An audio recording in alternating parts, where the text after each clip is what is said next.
everyone. I'm Rachel here with Ari, and we're your hosts for the Merry Writer podcast. This week, we're on episode 150, and we're asking, how can writers get podcast interviews? Before we dive into the topic, don't forget to subscribe to the podcast wherever you're listening if you haven't already. And if you enjoy the show, please share it with your friends and feel free to write a review wherever you're listening. So, in case you guys didn't know, Ari and I are like total experts in podcasting, okay? We totally know what we're doing after these past couple of years of producing a podcast. We make no mistakes. We're like godlike in this whole podcasting universe. So, and as if you guys have been listening to us for a while now, you also know that we have guests on the show, and we've met a lot of wonderful, cool people on this show, and it's been so great to talk to them and get their inputs on like just writing as a whole. So for our 150th episode, I mean, really, that's a lot. What a huge milestone for us. So yay. We thought we'd talk about how writers can utilize podcast interviews. So first, I'll just like get right out there and say why it's important for writers to seek out podcast interviews. One of those reasons is that podcasting is kind of the big thing these days. It used to be blogging, and now I feel like blogging has been kind of fizzling out. I don't know all of the stats to it, but I do know that podcasts are in. So if you do want your voice heard and you want more ways to market you and your projects, then trying to find like-minded podcasts are a great way to do it. But also, when you get a podcast interview, you're also reaching a new audience, because the people that listen to that specific podcast may not know who you are. And then when you're on that podcast and they're like, hey, this writer sounds really cool, I should check out their work, check out their website, all that fun stuff. And with that said, it's a great way to spread the word about you and your work, such as your book. So overall, it's just like a great marketing, but it's also great networking, because even if you don't necessarily have a book out there yet, or you're not necessarily selling anything, getting a podcast interview just opens the doors for you for other industries and just new people. Like, you can meet new writing friends and stuff that way too. And finally, it's just general good practice for speaking about yourself, speaking in front of an audience, whether, the interview is live or not. We've had a podcast episode on this where how it's sometimes difficult for writers to talk about their books to non-writers or even sometimes other writers.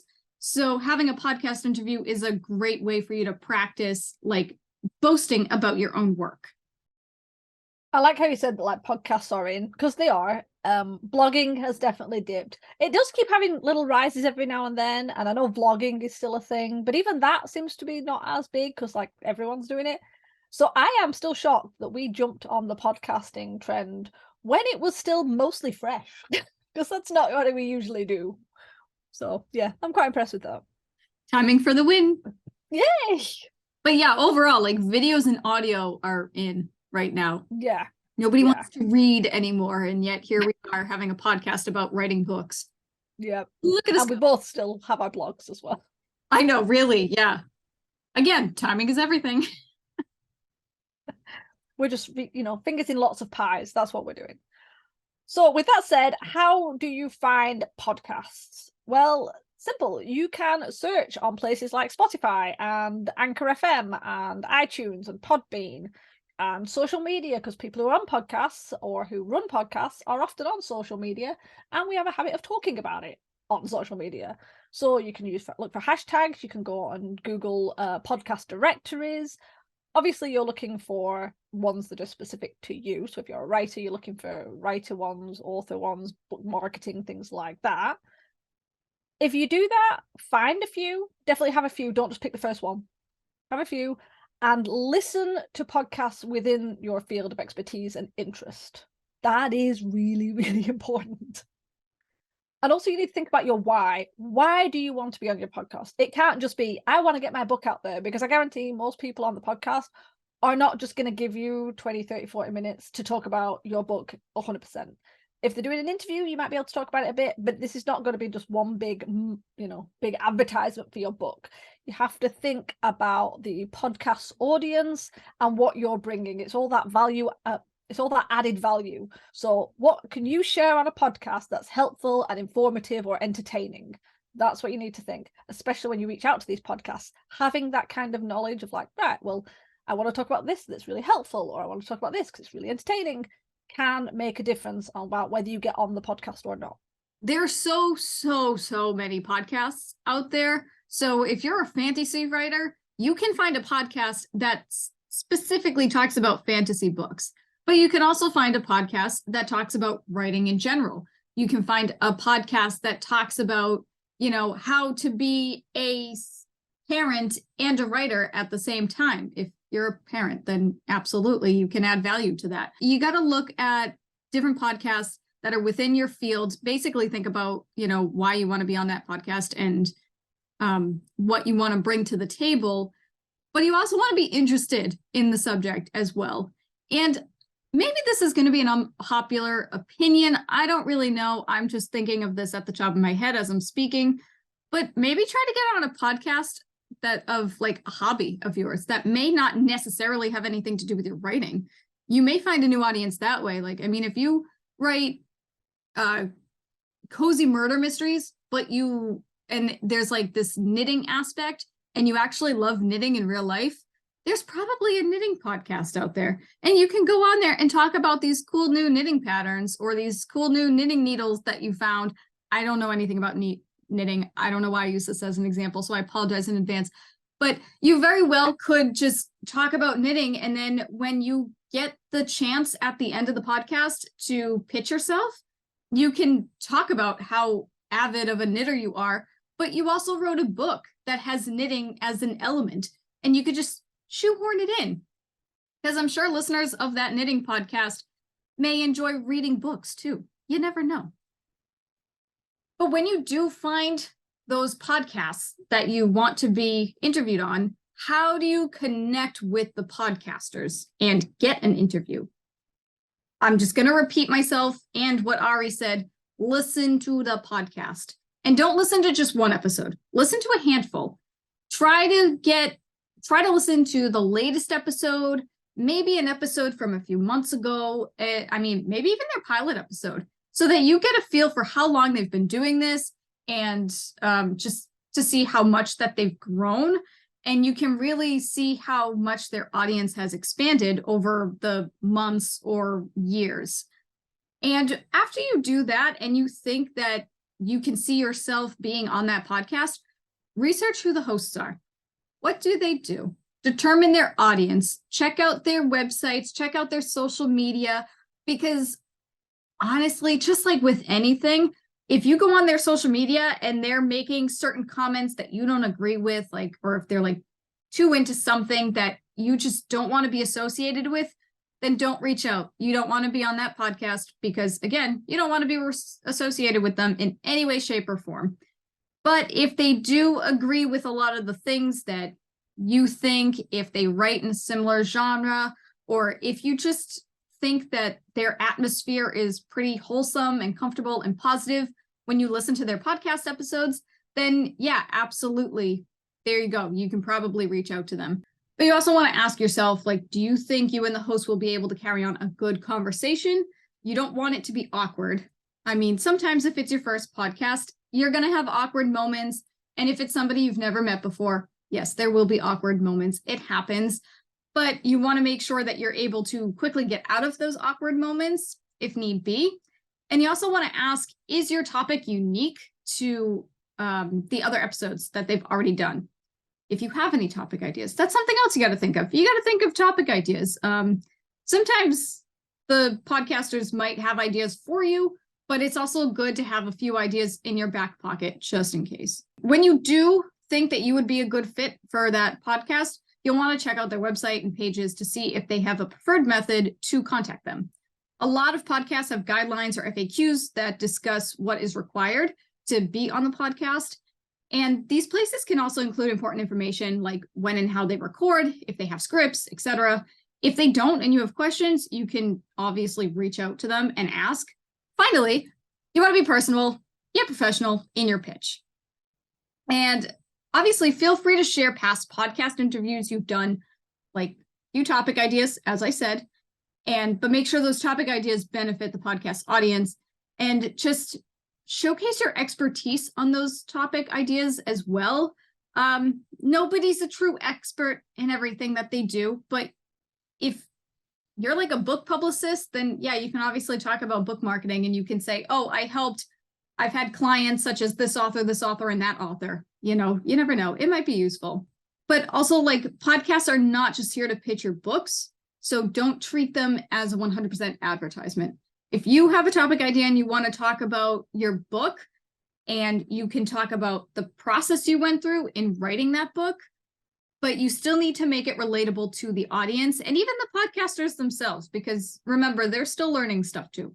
That is a very good point.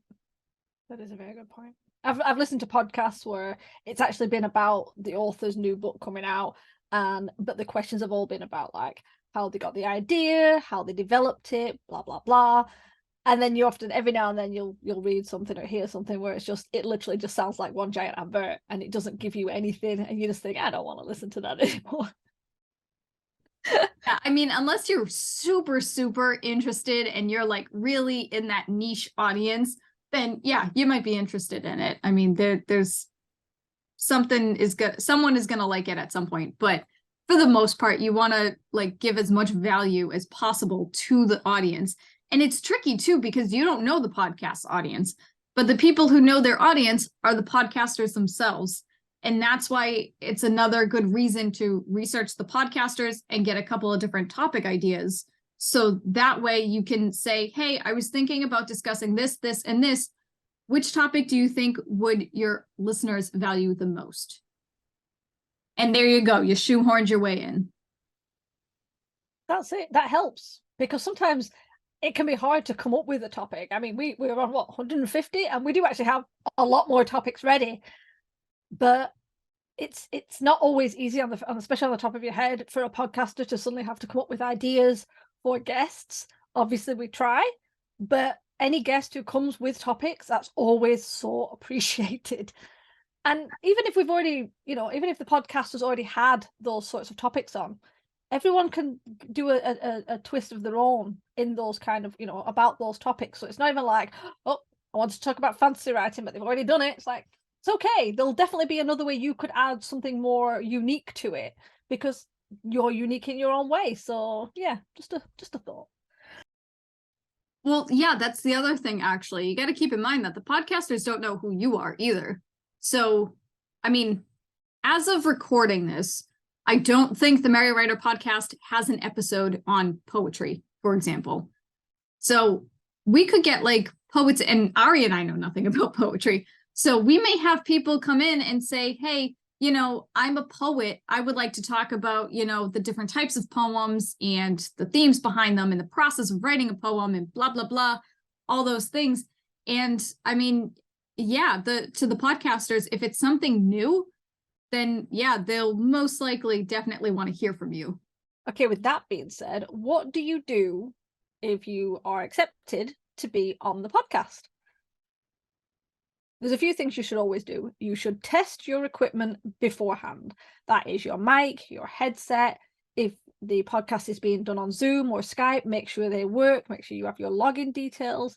Most podcasts have specific or limited days to record. So if you can catch any issues before that happens, that's the best, because the last thing you want is on the day and time of recording, you trying to get on Zoom or your mic's not working and it delays everything and you have to cancel. And it might mean that your interview gets booted down for like several months, because like if I take our podcast, Rachel and I record a lot in advance. So if your podcast episode has to be cancelled because of technical issues, it's not like you're just going to be bounced to the next day. It'll probably be, okay, we're going to see you in 5 months, because that's how it works. So obviously, if you can test your equipment early, that is the best.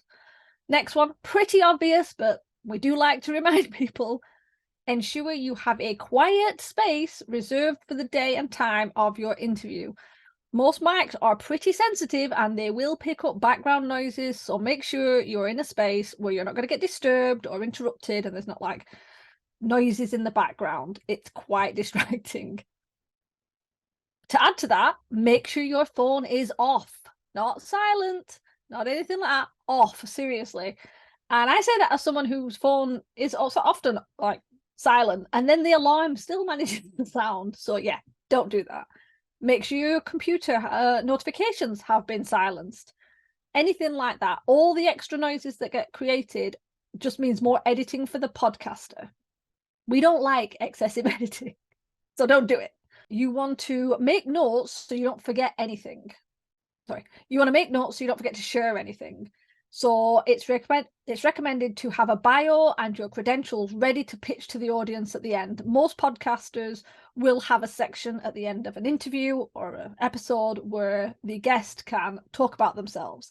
So you want to have that ready. You want to make it short and snappy, but to include important information like the genre you write, books you've got coming out, your website address, and if you've got a bit more time, throw in some personal things, where you're from, names of your pets, whatever. But you want to make sure that the most important things are said about your books, about your website, about your social media handles. But obviously, don't go on and on. It shouldn't be like 20 minutes of you talking about who you are and what you do. The ending needs to be succinct. So yeah, so that is the time when you have to market yourself and your work, so get it ready. You don't want to be trying to remember it off the top of your head. It is honestly better if you have it written down so you can read it like a pitch. That's why it's good to have a media kit. If it's ready, prepped and updated, that way you can just pull the information directly from that. I also want to add that it's a good idea to, we kind of already said, ask questions if you have them to the podcasters beforehand, but also before you get interviewed, make sure you know your comfort levels. Like when Ari and I record, we record with audio and video because we like to have that visual cue. We often mute ourselves when we're not talking, just to cut out any extra background noise that may happen. But we do look at the video a lot for some like visual cues on, whenever someone is done talking or whatever.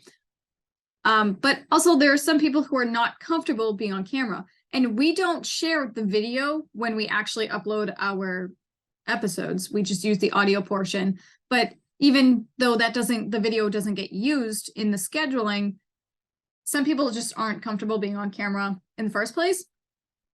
So beforehand, ask the podcasters, like, how exactly do you record? Do you use the video in addition to the audio? Some podcasters record live.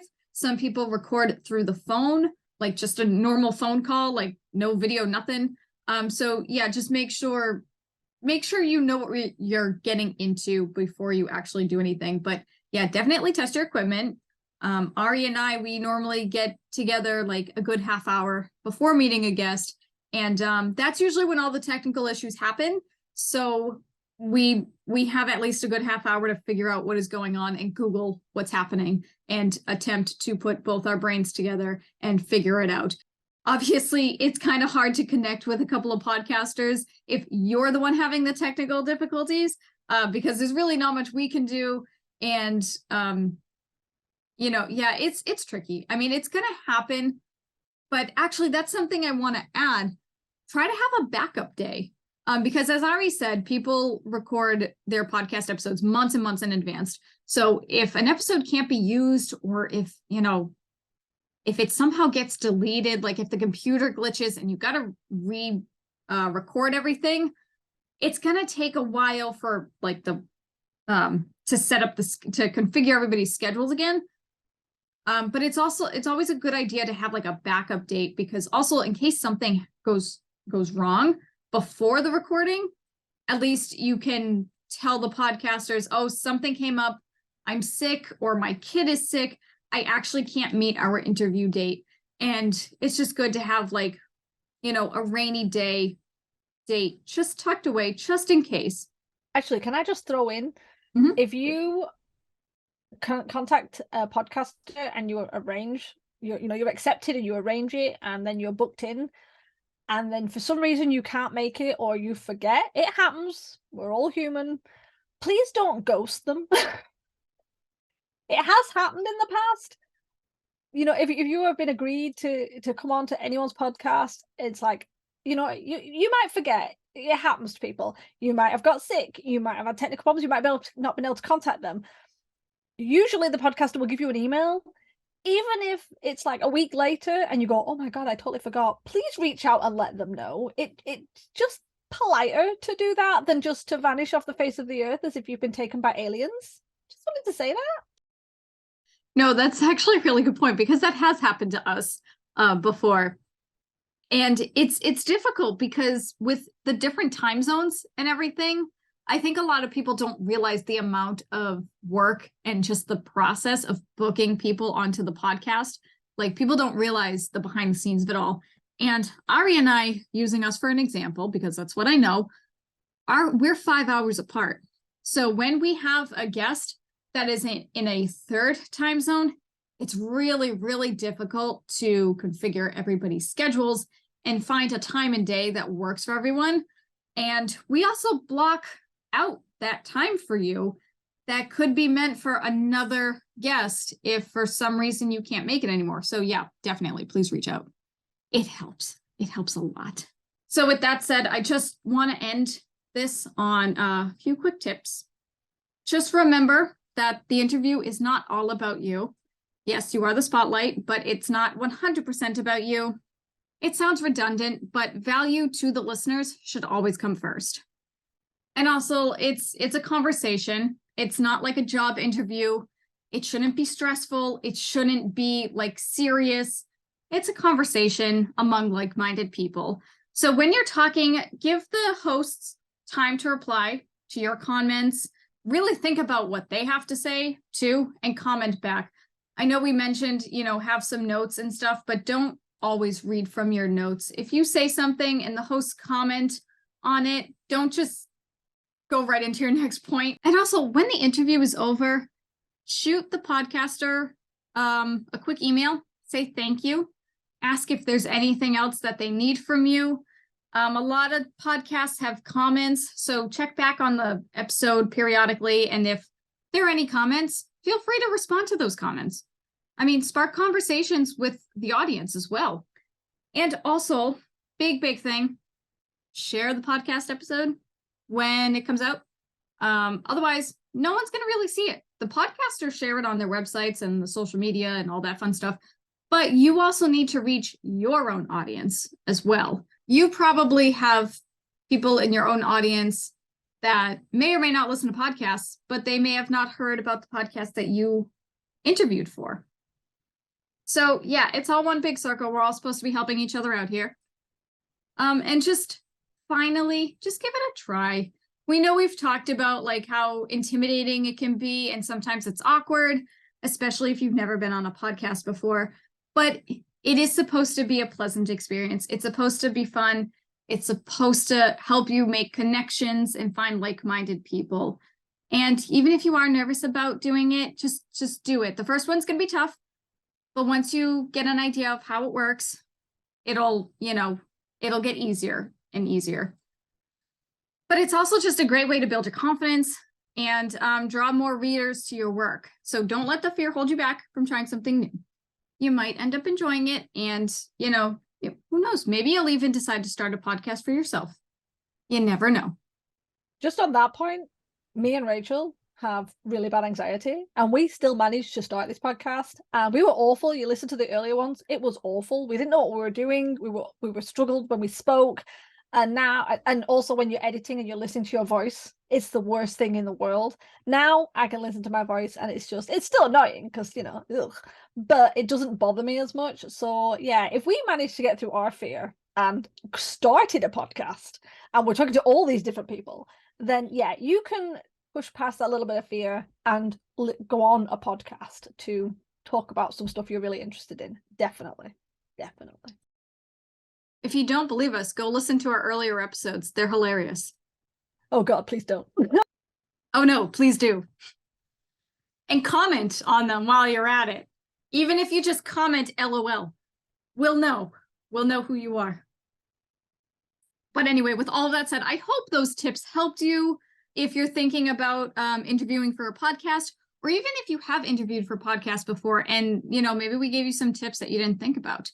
So with that said, we're going to turn it over to you guys now. Have you been on a podcast before? And do you have any quick tips to share? Because we'd like to hear about it as well. Because Ari and I, we're always trying to make the experience easier and more comfortable for our guests as well. So let us know your answers in the comments so we can chat about it. And remember, we release a new episode every Wednesday. Next week, we're discussing why writers have difficulty making writing a habit.